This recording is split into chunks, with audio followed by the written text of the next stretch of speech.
ಜಾಜಮ್ಮನಕಟ್ಟೆ ಪುನಶ್ಚೇತನ ಕಾಮಗಾರಿಗೆ ಚಾಲನೆ.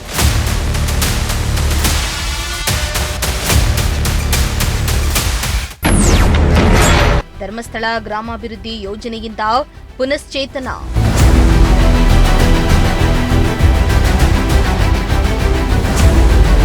ಶ್ರೀ ಕ್ಷೇತ್ರ ಧರ್ಮಸ್ಥಳ ಗ್ರಾಮಾಭಿವೃದ್ಧಿ ಯೋಜನೆಯ ಸಹಯೋಗದಲ್ಲಿ ಶಿರಾನಗರದ ಜಾಜಮ್ಮನಕಟ್ಟೆಯನ್ನ ಪುನಶ್ಚೇತನಗೊಳಿಸುವ ಕಾಮಗಾರಿಗೆ ಮೊದಲ ಹಂತವಾಗಿ ಕೆರೆಯ ಹೂಳು ತೆಗೆಯುವ ಕಾರ್ಯಕ್ಕೆ ದೆಹಲಿಯ ವಿಶೇಷ ಪ್ರತಿನಿಧಿ ಶಾಸಕ ಟಿಬಿ ಜಯಚಂದ್ರ ಚಾಲನೆ ನೀಡಿದರು.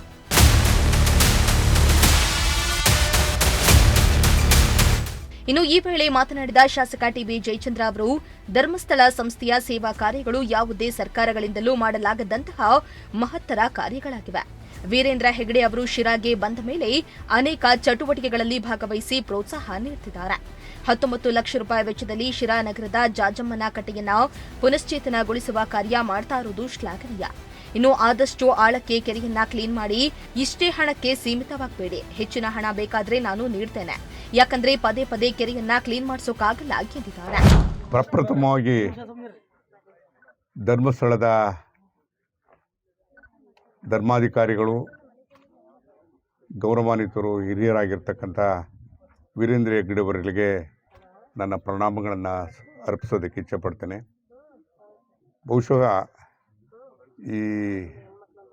ಇವತ್ತು ಧರ್ಮಸ್ಥಳದ ಯೋಜನೆಗಳು ಆ ವ್ಯಾಪ್ತಿ ಎಲ್ಲಿಗೆ ಹೋಗಿದೆ ಅಂತ ಹೇಳಿದ್ರೆ ಅದು ಹೇಳೋದಕ್ಕೆ ಸಾಧ್ಯ ಇಲ್ಲ. ನಮಗೆ ಜಾಜಿಕಟ್ಟೆಗೂ ಧರ್ಮಸ್ಥಳಕ್ಕೂ ಏನು ಸಂಬಂಧ? ಆದರೂ ಕೂಡ ಇಲ್ಲಿ ಈ ಕಾಮಗಾರಿಗಳನ್ನು ಕೈಗೆತ್ಕೊಳ್ತಕ್ಕಂಥ ಕೆಲಸವನ್ನು ಮಾಡ್ತಾಯಿದ್ದಾರೆ. ಅದರಲ್ಲೂ ಕೂಡ ವೀರೇಂದ್ರ ಹೆಗ್ಗಡೆ ಅವರು ಸಿರಾಕ್ಕೆ ಬಂದ ಮೇಲೆ ಕಳೆದ 15-20 ವರ್ಷದಿಂದ ಅನೇಕ ಚಟುವಟಿಕೆಗಳಲ್ಲಿ ಭಾಗವಹಿಸ್ತಾ ಇದ್ದಾರೆ, ಪ್ರೋತ್ಸಾಹ ಮಾಡ್ತಕ್ಕಂಥ ಕೆಲಸವನ್ನು ಮಾಡ್ತಾಯಿದ್ದಾರೆ.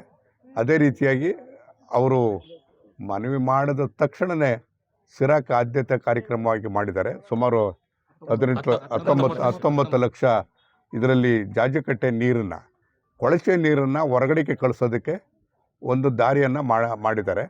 ಅದ್ರ ಜೊತೆಗೆ ನನ್ನ ಅಭಿಲಾಷೆ ಏನು ಅಂತ ಹೇಳಿದ್ರೆ, ಸ್ವಲ್ಪ ಇಲ್ಲಿ ಆಳ ಆಗಬೇಕು. ಜಾಜಿಕಟ್ಟೆಯಲ್ಲಿ ಹೆಚ್ಚು ನೀರು ನಿಂತರೆ ಅಂತರ್ಜಲ ಜಾಸ್ತಿ ಆಗ್ತದೆ, ಸಿರಾದಲ್ಲಿ ಕುಡಿಯೋ ನೀರಿನ ಸಮಸ್ಯೆ ಬಗೆಹರಿಸೋದಕ್ಕೆ ಸಾಧ್ಯ ಆಗ್ತದೆ. ಆ ಕಾರಣಕ್ಕೆ ಸ್ವಲ್ಪ ಆಳ ಮಾಡಬೇಕಾದಾಗ ನೀವು 2 ಮೀಟ್ರ್ ಮಾಡ್ತಿರೋ 3 ಮೀಟ್ರ್ ಮಾಡ್ತಿರೋ, ಮೊದಲನೇ ಮಣ್ಣು ಇದೆಯಲ್ಲ ಹೆಪ್ಪು ಮಣ್ಣನ್ನು ರೈತರು ತೊಗೊಂಡೋಗ್ಬೇಕು. ರೈತರು ತಗೊಂಡೋದ್ರೆ ಅದು ನಿಜವಾಗ್ಲೂ ಕೂಡ ಸಾವಯವ ಗೊಬ್ಬರ. ಆ ಸಾವಯವ ಗೊಬ್ಬರ ಅದನ್ನು ನಾವು ಯಾವತ್ತೂ ಕೂಡ ಮರಿಬಾರ್ದು.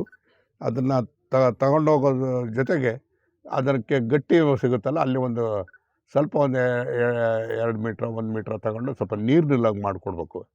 18 ಲಕ್ಷಕ್ಕೆ ಸೀಮಿತ ಆಗಬೇಡಿ, ಸ್ವಲ್ಪ ಜಾಸ್ತಿ ಆದರೂ ಮಾಡಿ. ಒಂದು ಪಕ್ಷ ಅಲ್ಲೇನೋ ಬರಲಿಲ್ಲ ಅಂತ ನಾನು ಕೊಡ್ತೀನಿ. ಬಟ್ ಯಾವುದೇ ರೀತಿಯಲ್ಲೂ ಕೂಡ ಕೆರೆ ಒಂದು ಸರಿ ಅಚ್ಚುಕಟ್ಟಾಗಬೇಕು. ತಿರುಗಿ ಮಾಡೋಕ್ಕಾಗಲ್ಲ. ಎಷ್ಟು ವರ್ಷದಲ್ಲಿ ಮಾಡಿತ್ತೋ ಎಲ್ಲ ಗೊತ್ತಿಲ್ಲ. BJP ಯಾರು ಹೇಳ್ಬೇಕು.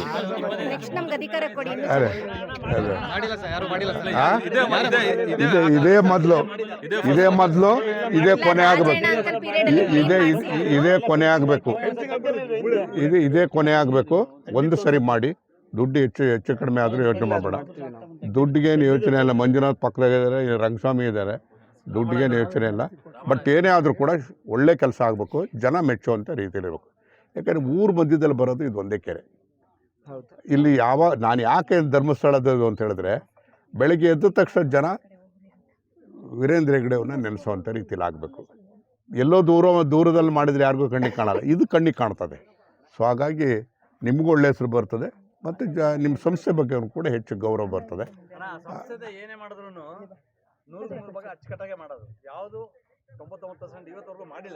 ರಾಮಣ್ಣ,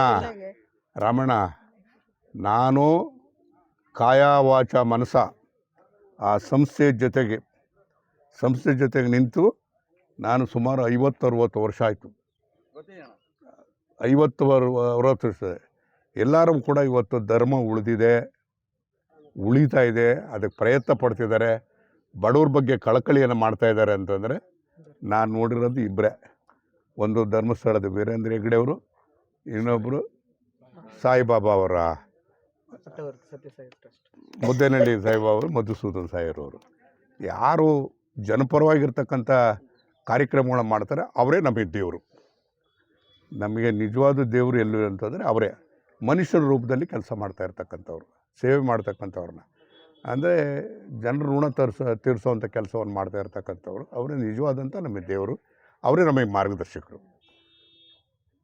ಸರ್, ಒತ್ತುವರಿ ತೆರವುಗೊಳಿಸೋದಿಲ್ಲ ಸರ್, ಒತ್ತುವರಿ ಜಾಸ್ತಿ ಆಗಿದೆ. ಈಗ ಗಂಗಾಧರ್ ಇಲ್ಲೇ ಇದೆಯಾ ನೋಡಪ್ಪ, ಏನು ವಿನೋದ್ ಏನು ಕೇಳ್ತಾವನೆ.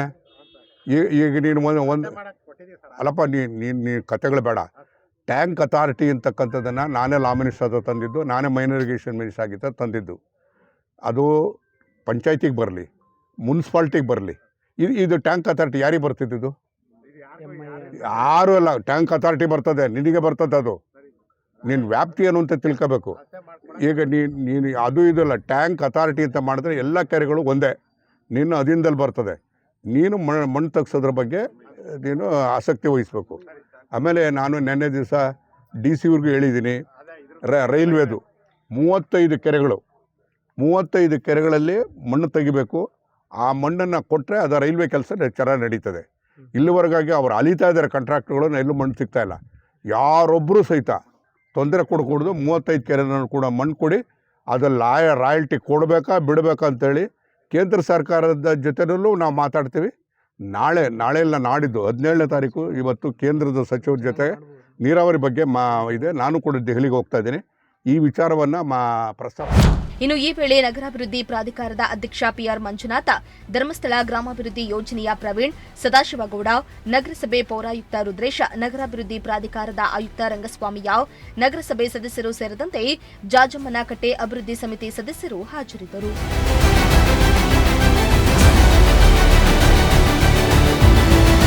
ಶ್ರೀಮಂತ ಪ್ರಜಾಶಕ್ತಿ ಟಿವಿ, ಶಿರಾ.